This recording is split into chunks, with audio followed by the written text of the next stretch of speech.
નમસ્કાર મિત્રો, વિડીયોમાં તમારું સ્વાગત છે। જી હા મિત્રો, અત્યારે હાલ મોટા અને મહત્વના સમાચાર સામે આવી રહ્યા છે। તો મિત્રો, સમાચારમાં વાત કરીએ તો શિયાળાના આગમન સાથે જ રાજકોટમાં વ્યવસ્થાની સ્થિતિ ચિંતાજનક બની છે।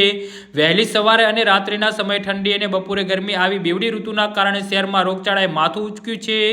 રાજકોટ મહાનગરપાલિકાના ચોપડે પણ શરદી, ઉધરસ અને તાવના કેસોમાં મોટો ઉછાળો નોંધાયો છે। તો રાજકોટમાં છેલ્લા એક અઠવાડિયા દરમિયાન નોંધાયેલા કેસોમાં આંકડા જોતા સ્વાસ્થ્ય તંત્રની ચિંતા વધી છે। તાવ, શરદી, ઉધરસના 1000થી વધુ દર્દીઓ નોંધાયા છે। તો તાવ, ઝાડા, ઉલટીના 700થી વધુ કેસ નોંધાયા છે। આ સિવાય મચ્છરજન્ય રોગચાળો પણ વકરે છે, જેમાં સરકારી ચોપડે મચ્છરજન્ય રોગોના 4 નવા કેસ નોંધાયા છે। શહેરના અમુક વિસ્તારમાં પ્રાણીજન્ય રોગચાળો પણ સક્રિય બન્યો છે। કમળા અને ટાઇફોઇડના દર્દીઓમાં પણ જોવા મળી રહ્યા છે।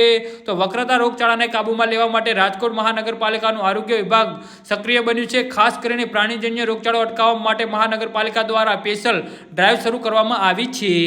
જી હા મિત્રો, તો આના વિશે તમારું શું કહેવું છે તો નીચે અમારી કમેન્ટ બોક્સમાં જરૂરથી જણાવજો અને અમારી યુટ્યુબ ચેનલને સબસ્ક્રાઇબ કરવાની ભૂલતા નહીં। ધન્યવાદ।